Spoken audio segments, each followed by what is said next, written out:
Good morning বন্ধুরা, শুভ সকাল সবাইকে। আজকে রবিবার, সকাল সকাল বাইক নিয়ে বেরিয়ে পড়লাম। একটু বাইকটা ওয়াশ করব, সাথে কিছু যাবতীয় কাজও করব। চলো সবাই পাশে থাকো, দেখতে থাকো। তারপরেই আমি চলে আসলাম আমার বাড়ির সামনে একটি দোকানে। এখানে ভাইটি এখনও আসেনি, যাই হোক একটু অপেক্ষা করতে হবে। সকালে কিছুই না খেয়ে বেরিয়েছিলাম, তাই খুব খিদে পেয়ে গেছিলো, একটি বিস্কুট নিয়ে নিলাম। ওটা বসে বসে খাই, অতক্ষণে ভাইটা আসুক।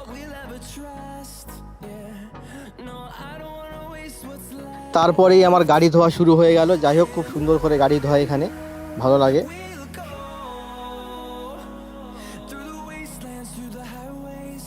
তারপরে আমি চলে গেলাম আমার একটা বন্ধুর বাড়িতে। আমি আর ও যাবো সকালে কিছু খাওয়া দাওয়া করতে।